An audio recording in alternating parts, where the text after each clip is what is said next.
The storm was meant to erase her. A police officer, betrayed and left to die in the frozen wilderness, handcuffed and buried beneath the snow. But fate had other plans. A lone woodsman and his loyal husky heard what no one else could. Her final cry for help. What happened next would uncover corruption, redemption, and the power of one man and one dog who refused to let the storm win. Before we begin, tell us, where are you watching from tonight? And if stories of courage and truth move you, make sure you're subscribed, because the next one will shake you even deeper. The wind came first, an unholy scream tearing through the Alaskan night, battering the spruce forest like a living thing.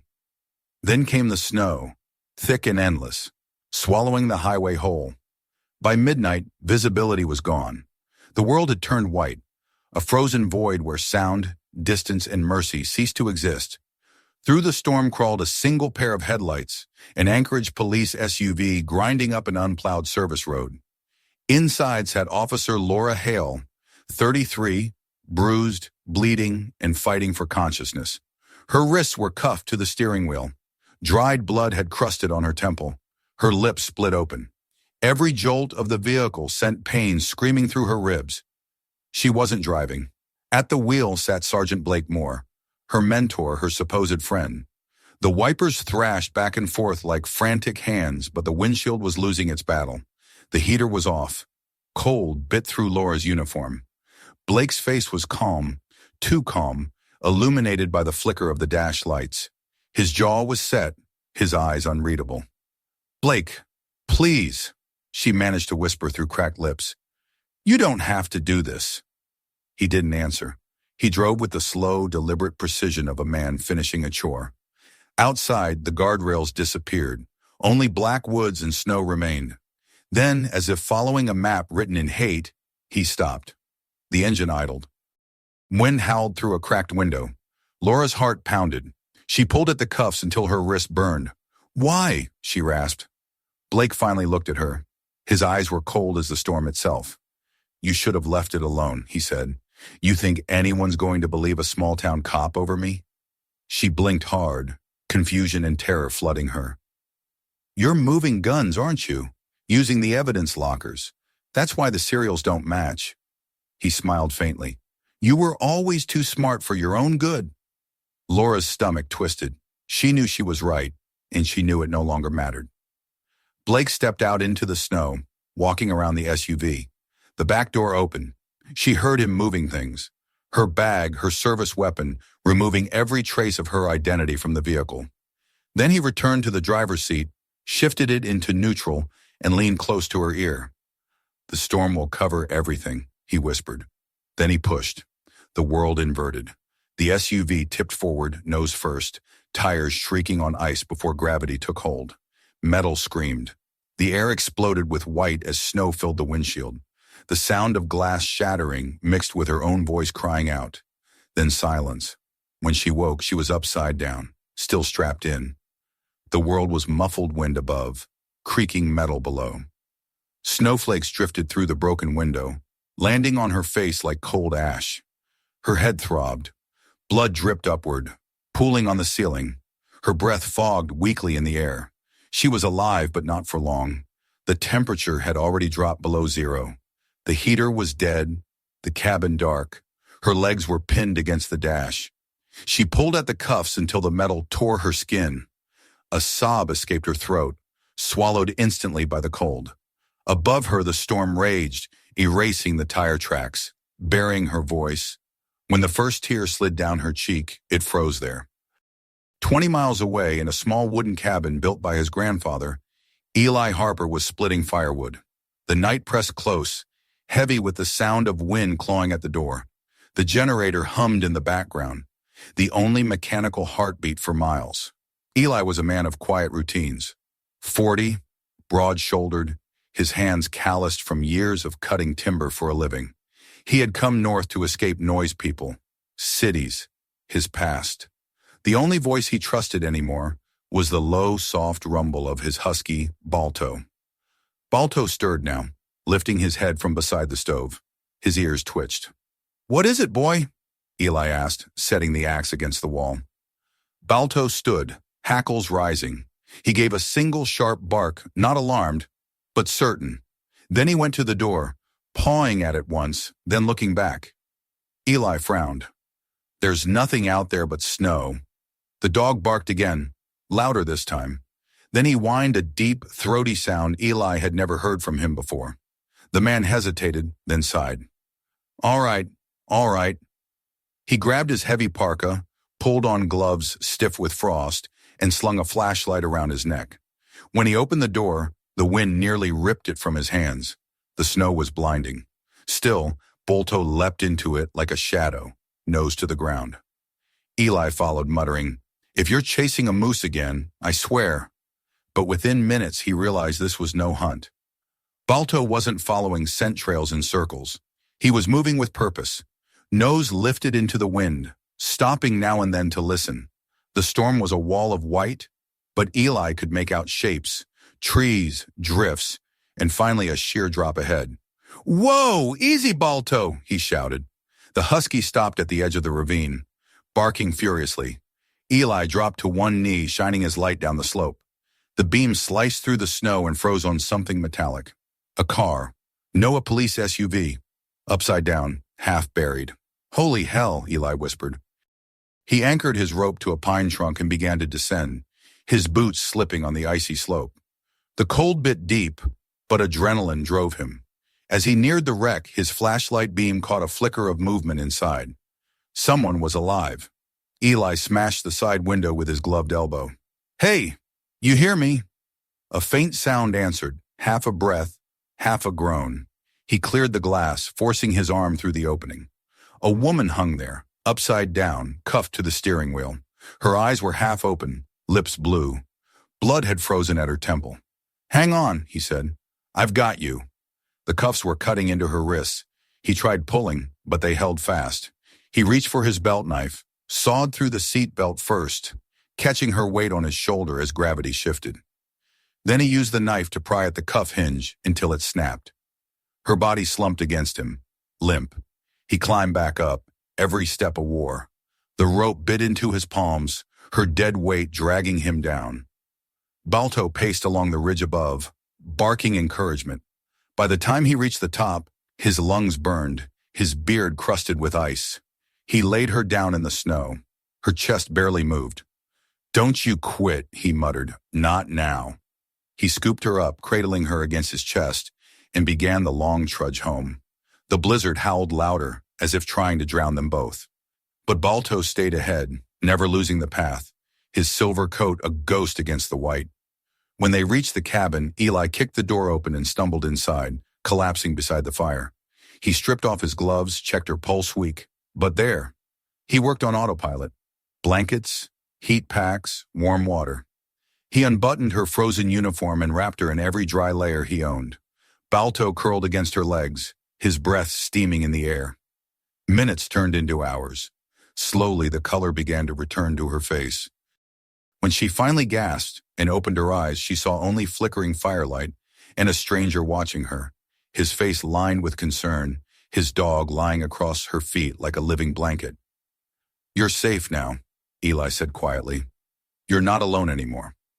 Outside, the wind screamed across the valley, carrying with it the ghost of the man who thought the storm would bury his crime. But the storm had brought a witness instead. The storm had swallowed the world whole. By morning, the forest was unrecognizable, a white graveyard where even sound seemed to freeze midair. The only movement came from the smoke rising from Eli Harper's chimney, twisting into the gray sky like a fragile thread of life. Inside, the cabin glowed with warmth and flickering amber light. The woman lay on Eli's couch, wrapped in thick wool blankets. Her body trembled with the slow, painful thaw of life returning. Beside her, Balto rested his head on the edge of the couch, his breath fogging softly, eyes never leaving her. Eli sat nearby, half dozing in a chair, one hand clutching a mug of black coffee, the other holding the handle of an old wood stove ajar to feed another log. His flannel shirt was still damp, his arms aching from the climb, but his mind refused rest. He kept replaying the image of her upside down in that car, bruised, bound, bleeding. He'd seen car wrecks before. He'd seen men die in these woods. But not like that. Not with cuffs still on their wrists. When she stirred, the sound was small, a soft, broken groan. Eli's eyes snapped open. He set the mug down and moved closer. "Easy," he said, voice low. "You're all right now. You're safe." The woman's lashes fluttered. Her lips moved soundlessly before she rasped, Where am I?" "My cabin," Eli answered. "Name's Eli Harper. You wrecked off the main road last night. I pulled you out." Her gaze flicked around the room, rough log walls, hanging coats, the glow of firelight. Then her eyes landed on the husky. For a second, confusion gave way to a faint, fragile smile. "Your dog," she whispered. "He found me." "Yeah," Eli said softly. "He's got a nose for trouble." Her voice broke. I thought I was dead." "You were close," he said, checking the pulse on her wrist again. It was stronger now, steady. "Name?" "Officer Laura Hale, Anchorage PD." He nodded. "You're lucky, Officer Hale." Her brow creased, pain flashing behind her eyes. "Lucky," she echoed bitterly. "That's one word for it." She tried to sit up, but the movement sent a jolt through her body. Eli was quick, steadying her shoulder. "Don't push it," he said. "You've got cracked ribs and a mild concussion. You need rest." Her breath came shallow, trembling. How long was I out?" "Since last night. About 12 hours, Eli said. "You're safe here. Storm's still bad. No one's getting in or out." At the word safe, something flickered in her eyes, a flash of terror, not relief. "No," she said, almost too quiet to hear. "If he knows I'm alive, he'll come." Eli frowned. "Who?" Her fingers clenched around the blanket, knuckles white. "My partner, Sergeant Blakemore." Eli leaned back slightly, confusion giving way to suspicion. "Your partner did this to you?" Her throat tightened. She swallowed hard. I found something I wasn't supposed to. Shipment logs from the evidence storage, firearms that were supposed to be destroyed, showing up again in the system. At first I thought it was a clerical error, but the serials, they matched guns used in robberies, guns that should have been gone. She stopped to breathe, the words scraping out of her like shards of glass. "I brought it to Blake. He said he'd handle it, told me not to tell anyone. That night he called me, said we needed to go check on a report out near the highway." Her voice faltered. "I trusted him. I shouldn't have." Her eyes went distant. The memory flooded back, the headlights slicing through the snow, his silence, the smell of metal and blood. "He hit me before I even saw it coming, cuffed me to the wheel, said the storm would do the rest." Eli felt a slow anger rise inside him, the kind that came from his gut, steady and cold. "You're saying a cop tried to kill you to cover up his own crimes?" Laura met his eyes, tears reflecting the firelight. "He didn't just try. He thought he did." Balto gave a low growl, sensing the tension, his gaze fixed on the door. Eli reached down, resting a hand on the dog's back. "He won't find you here," he said. "Nobody knows this cabin exists." Laura's breathing slowed, her exhaustion finally overpowering her fear. "I thought no one would ever find me," she murmured. "Then I heard something. I thought it was the wind, but it was him." Her eyes drifted toward Balto, the dog that wouldn't stop barking at ghosts. Eli smiled faintly. "He's stubborn, like most of us who survive out here." She closed her eyes, sleep finally claiming her. Eli sat for a long time, watching the fire and listening to the storm batter the windows. He thought about the man she'd described, a uniformed predator, hiding behind the law. He thought about all the times he'd told himself the world beyond the woods wasn't his concern, but now it was sitting on his couch, bleeding and broken. Hours passed.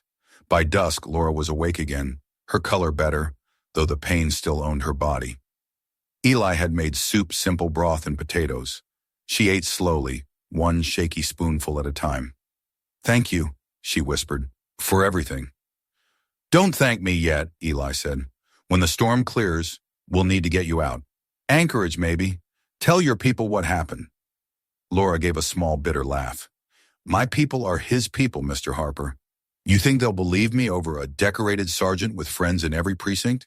He said nothing. The crackle of the fire filled the silence. "I had evidence." she added quietly. A flash drive. I hid it, but he didn't find it. It's still out there. Eli looked up. Where? Her eyes met his, filled with guilt and resolve. In the truck, under the seat. He searched me, ripped everything apart, but he never looked under the seat rail. If that drive's still there, it proves everything. Eli leaned forward. The ravine's iced over by now. That SUV's buried. I know, she said, voice steadying, but I need it. Without it, I'm just a story that no one believes. For a long moment, neither spoke. Then Eli stood, pulling on his coat. I'll go, he said simply. Her head snapped up. No, you can't. You'll freeze out there. Better me than you. You're half broken, and he's out there somewhere. If that evidence is what keeps him from coming back, I'll find it. She started to argue, but his expression silenced her. There was no room for debate in the eyes of a man who'd lived too long by his own code. Balto rose as soon as Eli reached for his gloves. Not this time, boy, Eli said. Stay with her. The dog whined but obeyed, lying down beside the couch, his muzzle on Laura's arm. Eli stepped into the storm. Night fell fast. The temperature dropped to lethal. Each step toward the ravine was a war against the wind. The flashlight's beam barely cut through the snow, but Eli knew the land. He followed his own fading tracks, the rope line still tied to the tree. When he reached the edge, he saw the wreck below half buried now, only a glint of the roof visible under a blanket of white. He descended carefully, ice cracking under his boots. By the time he reached the SUV, his hands were numb. He forced the door open, crawled halfway inside, and reached under the seat. Nothing. He tried the passenger side, then froze. In the corner of the floorboard, wedged against the console, was a small metal flash drive wrapped in duct tape. He pulled it free. The moment he held it in his glove, a sound sliced through the winning engine. Not a snowmobile, not far. Headlights flickered in the distance. Someone was out there. Eli killed his flashlight and pressed flat against the wreck. The lights grew brighter, moving along the ridge. Through the blur of snow, he saw them two vehicles, dark SUVs crawling through the storm. Voices carried faintly on the wind. One of them barked orders. He didn't need to hear the words to know. Blakemore was back. Eli's pulse pounded. He stuffed the drive into his pocket and began to climb, boots slipping on the icy slope. Every crunch of snow felt deafening. Above him, the headlights stopped. Doors opened. Flashlights cut across the snow. He reached the top and ducked behind a fallen tree. From here, he saw them clearly. 3 men, all in tactical gear, faces hidden under balaclavas. One of them moved differently, his posture commanding. Blake. Eli could see his breath plume in the cold air as he shouted to the others. She's gone. Someone took her. Spread out. Find the cabin. The words hit Eli like ice water. They knew. He turned and began running through the trees, moving fast but silent. He didn't stop until the light from his cabin flickered through the branches. He burst through the door, snow pouring off him. Laura sat up instantly, her hand already reaching for the sidearm he'd placed on the table. What is it? They're coming, he said, pulling the flash drive from his pocket. He's alive and he's looking for you. For a moment, neither of them spoke. The air between them crackled with fear and purpose. Then Laura took the drive from his hand, her eyes blazing through the exhaustion. Then we don't hide, she said. We fight. Balto stood, hackles raised, his growl low and steady. Outside, the storm raged, but inside the cabin, a different storm was building. The hunted had become the hunters. The storm had quieted into a cruel whisper by midnight. The wind no longer screamed. It listened. Every tree, every shadow beyond the cabin's frosted windows seemed to be holding its breath. Inside, the fire burned low, casting long amber stripes across the floorboards. Laura sat at the edge of the couch, a blanket draped around her shoulders, her face ghost pale but her eyes alive again, alive with purpose. Eli stood by the table, dismantling an old hunting rifle with deliberate precision, checking every spring, every screw. Balto paced near the door, his fur bristling, his movements restless and sharp. Every few seconds he'd pause, ears pricked, gaze locked on the window. They'll wait until dawn, Eli said quietly, sliding a bullet into the chamber. Nobody moves in this kind of cold unless they have to. They'll set up down in the tree line. Watch. Wait. Laura's voice was hoarse. Blake doesn't wait. He hunts. He'll push through anything to finish what he started. Eli glanced at her. Then we make sure he never gets the chance. He laid a map across the table, an old hand-drawn topography of the valley. He pointed to a narrow ridge line east of the cabin. If they came from the ravine, they'll follow the creek. That's the only terrain passable on foot. They'll try to flank around the back. Thick cover there. Laura studied the map, her mind snapping back into the rhythm of training angles, distances, lines of fire. Her ribs ached, but adrenaline dulled the pain. How many did you see? 3, Eli said. But there could be more. The one giving orders was your sergeant. The others move like hired guns, not cops. He's working off book now. She nodded slowly, her jaw tightening. Then we don't have long. She stood and winced, one hand pressed to her side. I need to move. I can't sit here waiting to die again. Eli crossed the room, catching her arm before she stumbled. You're half broken. I'm alive, she snapped, fire returning to her voice. He took everything from me. My partner, my badge, my name. I won't let him take the rest. Eli held her gaze. There was something in her tone, something that reminded him of himself before the solitude, before he buried his own ghost in the timber. Finally, he nodded once. Then we fight smart, not loud. He opened a cabinet near the stove and pulled out a small metal case. Inside were signal flares, fishing line, a flare gun, and several empty shotgun shells. Laura frowned. You've been preparing for the apocalypse? He almost smiled. Out here, the apocalypse is called February.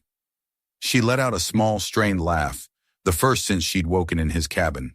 They worked in silence after that. Eli reinforced the shutters with boards. Laura tied fishing lines across the porch and rigged a flare trap to the entryway. The snow outside had stopped falling, but the drifts were waist-deep good cover if they needed to move unseen. When they finished, Eli poured 2 cups of coffee. They sat across from each other, the tension between them taut but steady. Laura stared into the fire. When I joined the force, I thought justice was simple. Right and wrong, good and evil. But people like Blake, they twist it until you can't tell anymore. He taught me how to shoot, how to talk a man down, how to survive a standoff. Now I have to use everything he gave me to stop him. Eli nodded.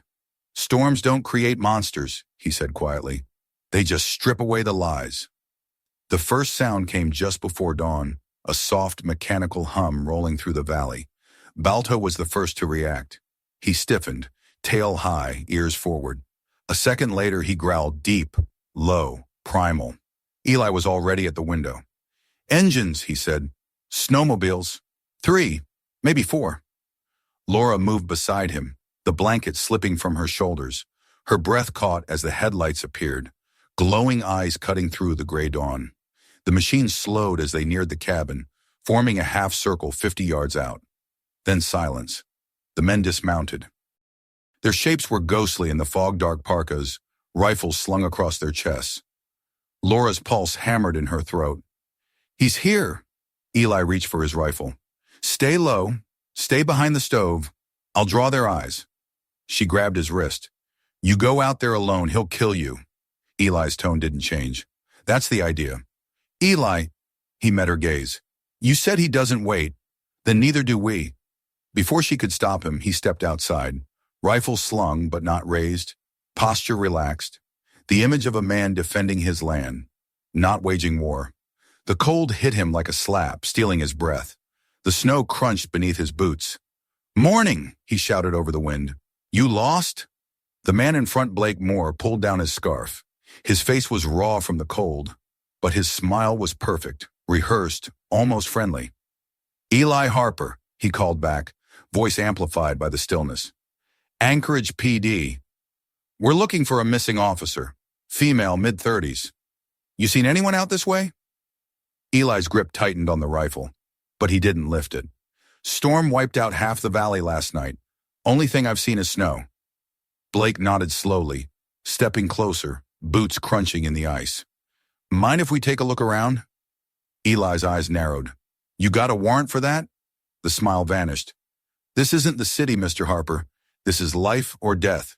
Step aside. Behind him, one of the men shifted his weapon, angling toward the cabin door. Eli raised the rifle not to shoot, just enough to send a message. That's close enough. The standoff hung in the air like a frozen heartbeat. Then Blake spoke again, voice low, almost conversational. You don't know who you're protecting, do you? That woman, she's dangerous. Killed her partner. Stole evidence from a federal case.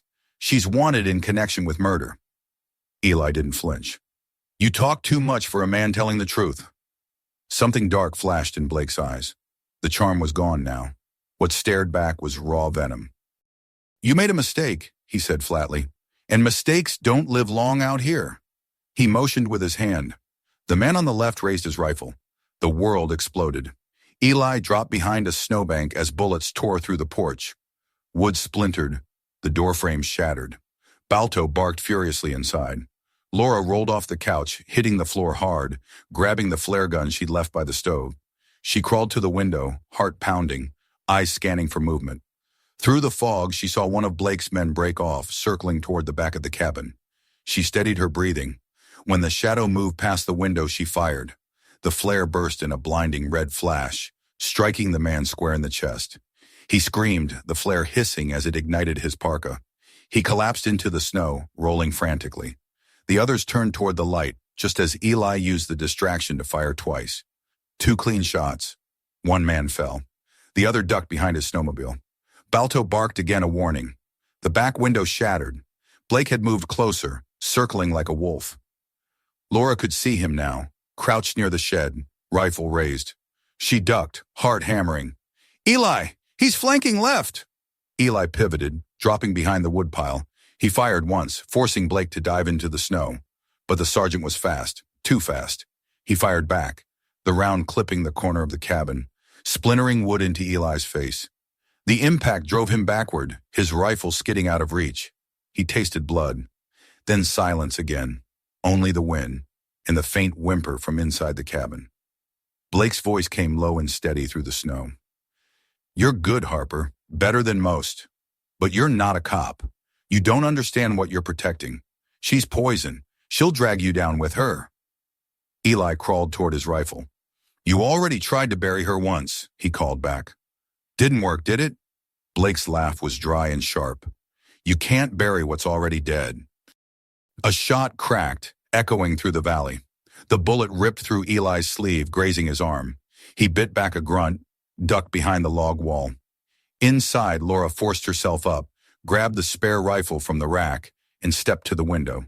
Her ribs screamed, her vision blurred. But she steadied her aim on the dark shape moving near the woodpile. She squeezed the trigger. The shot hit snow inches from Blake's leg, close enough to spray his boots. He turned toward the cabin, fury twisting his face. Eli used the moment to move. He surged from behind the logs, tackling Blake into the snow. The rifle went flying. They grappled, boots kicking up ice, fists landing hard.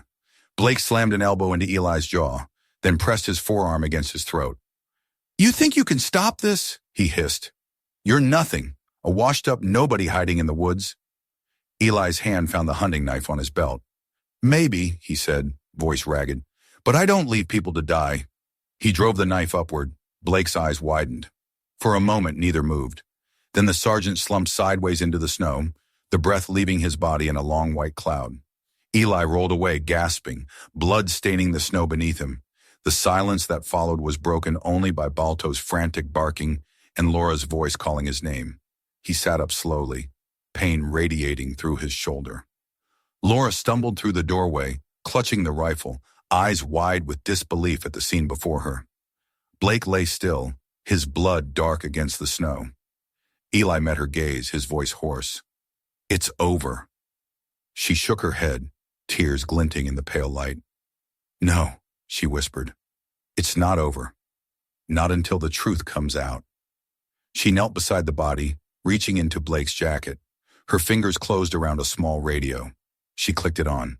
Static. Then a voice crackled through. Sergeant Moore, status report. Do you have the package? Laura stared at the device, her face hardening. Package, she murmured. That's what I was to them. She switched it off. Then she looked at Eli. We need to get out before they send more. And we take everything. His radio, the drive, his ID. We make them see what he really was." Eli nodded. "Where will we go?" "The nearest ranger station," she said, standing, her voice steadier now. "It's 40 miles east, past the ridge. They have a radio that connects to the federal frequency. We'll get it out." Eli looked toward the horizon. The storm had broken completely. The first thin stripe of dawn stretched across the mountains. Behind them, Balto sat beside Blake's body, silent, unblinking, like a sentry marking the end of something dark. Eli placed a hand on Laura's shoulder. "Then let's finish this." They turned toward the forest, leaving the cabin and the blood-stained snow behind. The storm was over, but the hunt had only just begun. Dawn came slow and pink over the ridge, a thin bruise of light pushing back the dark. The air tasted of iron and snowmelt. Where the night had been a living thing, the morning was a witness, quiet, patient, and absolute. The valley smelled like scorched wood and cold earth. The cabin, the fight, the blood, all of it, sat like a splinter in the land, raw and impossible to ignore. Eli pulled his jacket tighter and looked down at the place where Blakemore had fallen. The snow there was stained a dark, clotted red that would never look clean again. He'd thought, on instinct and anger, that the end of that man would mean the end of the hunt. He had been wrong and right at once. The immediate danger had ended. But the consequences, legal, political, human, were only unfolding. Laura moved with a steadier pace than the night before. Her wounds throbbed like distant drums, but every step carried a purpose. Gather evidence, get to the ranger station, call anyone who could break the web Blake had woven. Eli had been right. If they waited, Blake's friends in the department would rally or bury the truth. They had to move. They found what they needed at the body: a small handheld radio with channel pockets, a stack of receipts, a burner phone, a business card folded into someone's coded pretense. Laura went through it with an investigator's touch, hands steady enough to make her own ribs ache less. Beneath a leather wallet, she found a circled name F. Hart Logistics, Port Services. A name and number that meant nothing to a woodsman, but everything to someone who had spent years tracing supply chains and shipping manifests. That, along with the drive Eli had pulled from the SUV and the radio clipped from Blake's shoulder, was a map. It would be a map that could either save her career or end her life. Eli set a small, careful fire and burned the bloodied bits of clothing they couldn't bring. He had no taste for evidence destruction, only for cleaning what the storm had made filthy. Laura wrapped the bootlaces back over the wound on his hand and looked at him with a kind of gratitude that didn't need words. Balto lay beside her, ears pricked, as if reporting the valley's pulse. "We go now," she said. The ranger station was a squat structure of reinforced concrete and frosted windows 40 miles east, past a line of broken timber and creeks half frozen. Eli drove with a careful, steady hand, his pickup laboring through drifts where the road existed and cutting new paths where it did not. When he reached the radio mast, a grizzled ranger named Cooper, man who had the look of someone who had outlived a lot of tragedies, met them with a squint and the kind of neutral concern only people who live with risk can show. Laura handed the drive and the radio across the maple counter. She told the story in crisp fragments, a professional report, pared down to essentials. Evidence of guns rerouted through evidence lockers, discrepancies in destruction manifests, Blake's involvement, the attempted murder, the truck shoved into the ravine. She did not cry. There was not time. The ranger hustled about, making calls, state police, federal contacts, an emergency request for air support once the weather cleared enough to lift an aircraft. 2 hours later, a storm window opened, thin, treacherous, but enough for a helicopter to crane in from the city. The rotor washed through powdered snow like a second blizzard as a state chopper hovered above the scrub. Agents from the State Investigative Unit and an NCIS liaison slid down ropes into the clearing, faces masked against the cold, coats stamped with badges and acronyms that promised weight. The moment the federal presence landed, the tenor of the valley shifted. What had been a local blood feud became a formal seizure. Jurisdiction changed hands and the raw edges of personal justice were folded into legal process. Laura watched them with a slow, wary detachment. Part of her expected them to pity her, to call her unstable and close the file like a bad wound left a scar. Instead, an older woman in a suit, Special Agent Carter, took the drive without fanfare, slid it into a reader, and when the graphic map of bank transfers and shipping logs bloomed on her tablet, two agents exchanged a look that spoke a language Laura knew, that of people who had seen crooked routes before and intended to follow them. "This is going to be messy," Carter said, "but it's solid. You did well, Officer Hale." She'd expected maybe a qualified nod, not vindication so fast. It unsettled her. The machinery of justice moved, but it was a clumsy and public beast. Cameras would arrive, questions would come, and her name, once an unremarkable line on a roster, would suddenly be a headline. They loaded what they could. Eli insisted on coming down to watch the cabin processed. He moved when told and kept quiet when asked why he'd interfered. The investigators would want interviews and statements and a chronology: Eli's account of the rescue, Laura's notes, the drive, the radio. Someone from Internal Affairs arrived with the state unit, eyes narrow, hands clasped behind a smug posture. Laura felt the old reflex, the awareness that inside police culture there were lines you didn't cross. Blake had crossed them with a kind of fatal arrogance. Now his arrogance and those it had covered were on the table. The valley became a flurry of cataloging: photographs, fingerprints, swabs. The cabin's scorched hearth was ringed with orange tape. Balto sat at Eli's feet as men in white suits moved about, and a young tech in boots crouched near the wreck and looked up when the dog barked once, a long, low note that set the dog's authority into the room like a stamp. By the end of the day, the choppers lifted, the teams withdrew, and for a moment it was just Laura, Eli, and Balto in the hush. The media hadn't quite arrived yet, but the shadow of it lay on the valley like the first cold. "You sure you don't want us to take you in, at least for now?" Eli asked. "These people will protect you, but they'll also hang you in court if they don't like how the story reads." Laura met his gaze. The ache in her ribs and the bruises on her face were a ledger of proof that justice was not always polite. "I don't want to hide," she said. "Hiding lets them rewrite it. I want them to see what he did. I want them to see what I found." She paused, the words folding into something harder. "If I disappear now, it looks like I was silenced. If I stand, I give them the chance to silence me in public. But if I go quiet, the story dies." Eli nodded.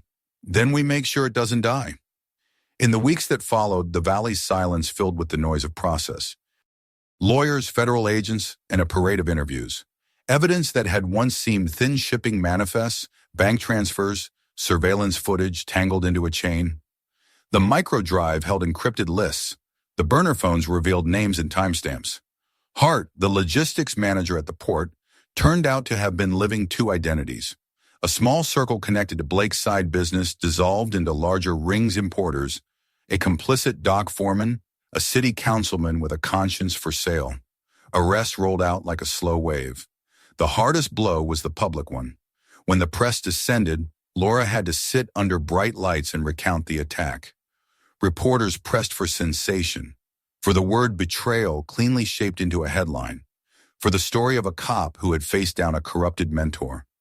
She could feel the entire force watching in the wings, some with pity, some with suspicion, others already writing the script they wanted. At first there were whispers that she had something to hide, that if she hadn't been in the truck that night, she might have engineered the whole thing. Lies are easy to make when the truth is messy. Truth takes time, witnesses, and forensics. But time and evidence were on her side. The drive's logs traced shipments to a storage unit that matched receipts that had been laundered through shell companies. The NCIS liaison pushed the thread until men with much more to lose than a patrol salary were forced into the open. Still, every small victory tasted of ash. The public hearings forced her to relive the crash in painful detail. Those nights in a bed that did not belong to her, sleep fractured by nightmares of metal and cold-left scars that no verdict could erase. Eli watched from the margins. He sat in the back rows at the press conferences, rinsing coffee in his hands, listening to the formal cadence of procedure. When the first public testimony came, cyclical and clinical, He saw Laura unpeel herself from the narrative she had been thrust into. She was no longer simply the victim or the whistleblower. She was an architect of consequence. Her words had weight. People listened. There was a hearing weeks later where Hart took a plea that led to the port arrests.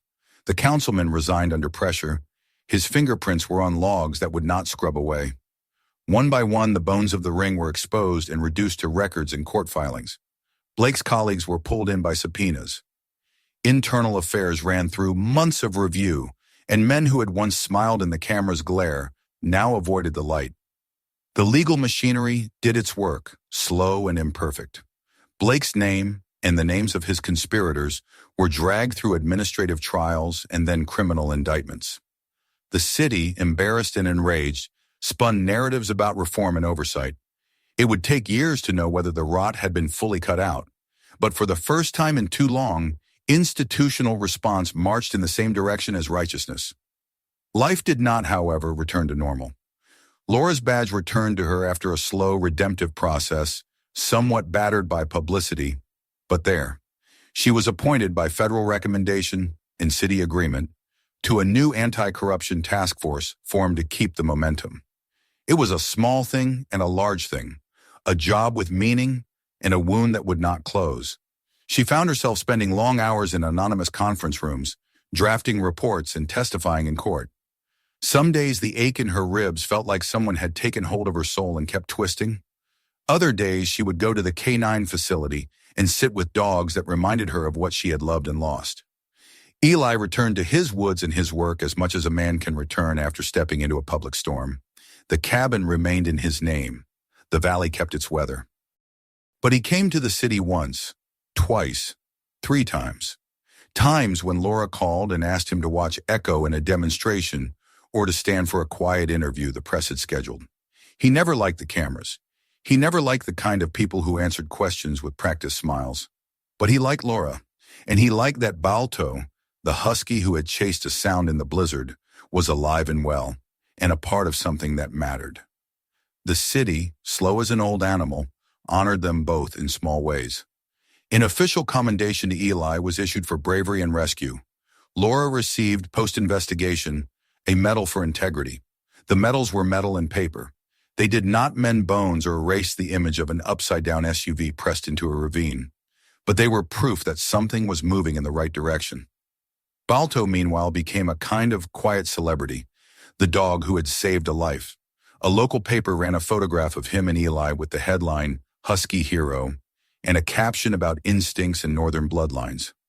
Laura read the piece at night and laughed a small, hollow laugh, awkward, grateful, and oddly healed in some place she had not expected to be touched. There was one other thing that happened in that slow, juridical spring. A judge signed an order that allowed for a special consideration. Because Balto had played a part in the rescue and had behaved in a manner consistent with K9 reliability, and because Laura had a vacancy in the unit after the purges, there was a formal petition to evaluate the dog for service. It was unusual and bureaucratic, with forms and veteran recommendations, and a hearing that would never have existed had the story not bent toward redemption. Eli laughed at the first notice, and then cried when he signed the papers. He had no intention of giving Balto away. The thought shredded him. But he watched with a kind of paternal pride as the evaluation proceeded. As Balto walked through obstacles with the same steady focus he had shown rescuing Laura. The dog passed quietly. In the end, it was not a transfer of ownership that brought Balto in a uniform. It was a promise. Laura requested Balto on the record, citing the dog's role, its temperament, and a personal wish. The petition was granted. A small ceremony, small for the city, but massive in their personal world, was held at the K9 facility. Eli watched with a hand over his heart as Balto's leash was slipped into Laura's gloved hand. The dog looked back once and then stepped forward, tail high and slow, stepping into a life that would mean calling him a partner rather than a pet. Eli didn't stay for the applause. He walked to the tree line and pressed his forehead to rough bark. The valley had given him something he had not thought to ask for, connection, and then had let it go with a grace that left him hollow and full at once. Months passed. The public cases unfolded with hearings, guilty pleas, and an uneasy stirring of civic conscience. Laura's task force grew into a permanent unit, filled with people who had been tired and who had been waiting for permission to be angry. She was good at it because she remembered the smell of burning cloth and the sound of a man's breath when he meant to end a life. She was careful. She was fierce when she needed to be. There were victories and disappointments, but the arc tipped. Men who had once assumed protection behind thin blue lines found themselves in courtrooms where fines and sentences tightened like noose ropes. The city reacted with reforms that would, with time, mean less darkness for people like Laura. One afternoon in a wash of late summer, with lupin high and the mountains sharp as knives against blue, Laura made a trip back to the valley.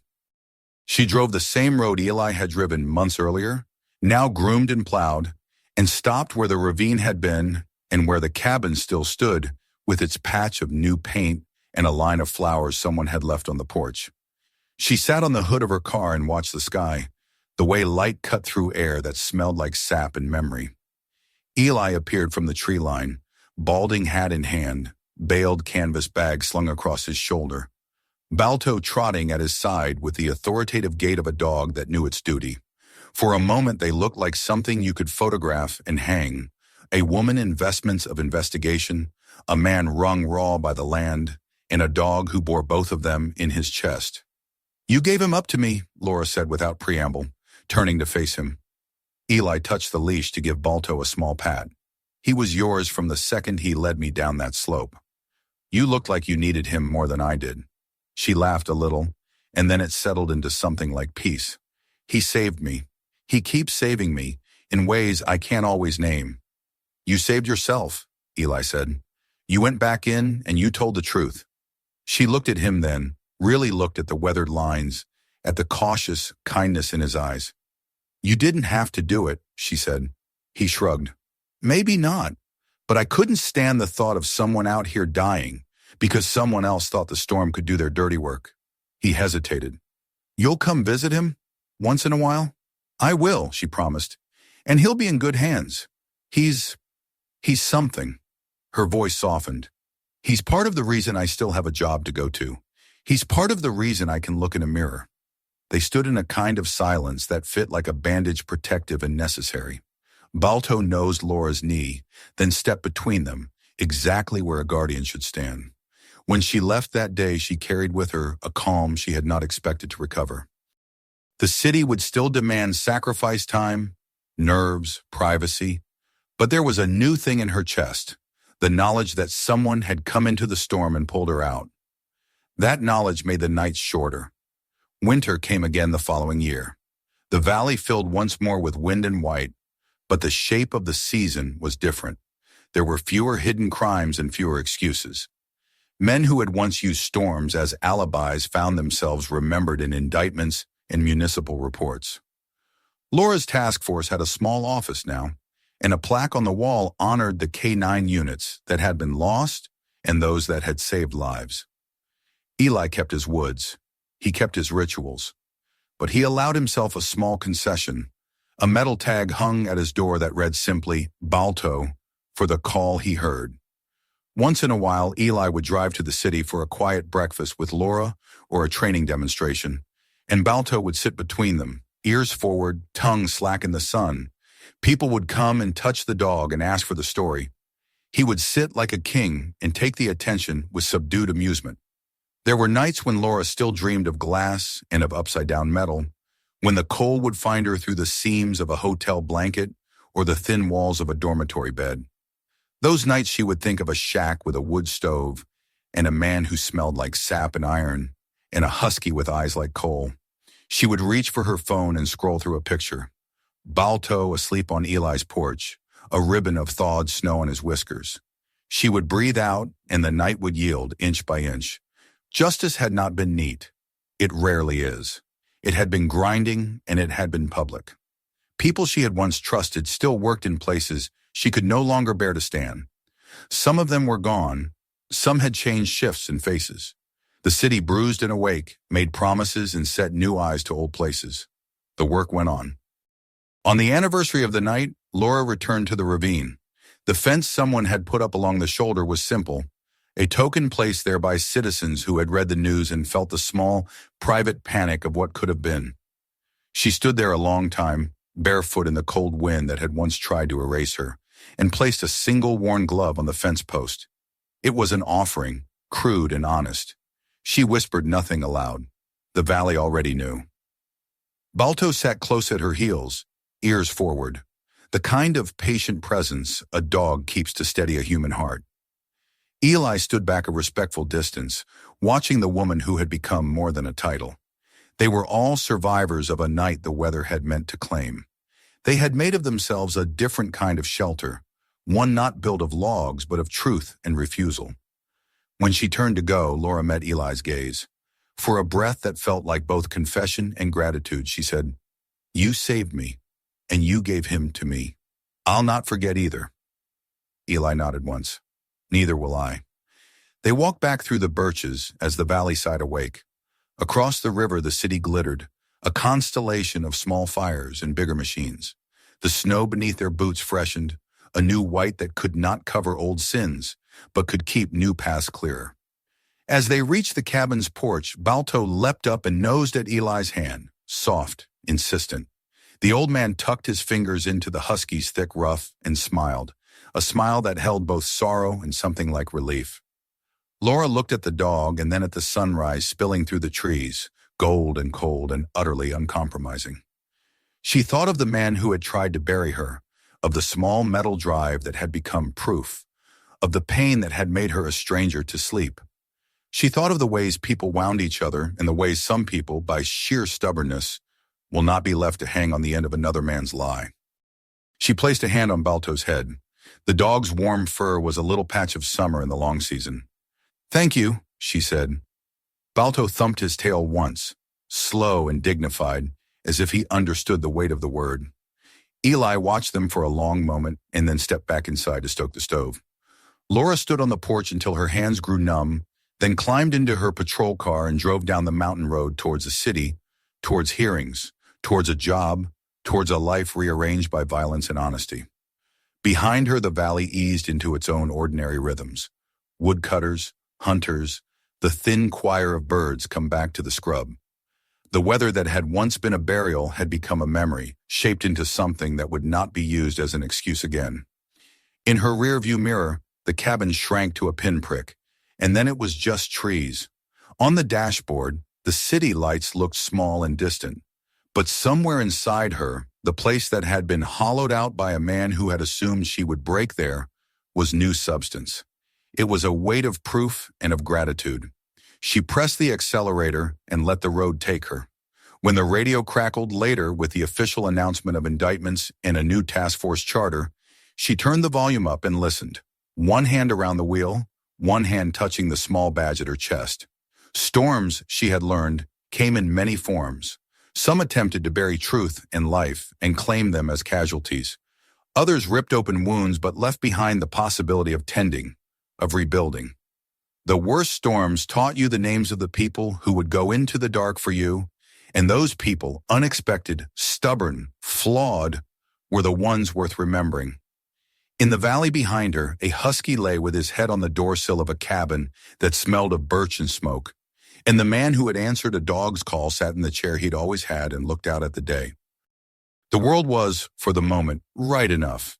When Laura thought of that night in years to come, she would not only remember the pain, she would remember a dog's bark, a man's rough hands, a hot breath at the back of her neck that felt like a promise. You will not be left to the storm.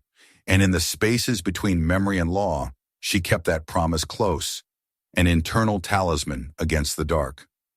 The city would change. People would account for their sins. The valley would remain, stubborn and honest. The ash of the night would eventually feed new growth, and the dawn faithful, cool, and relentless would come every morning.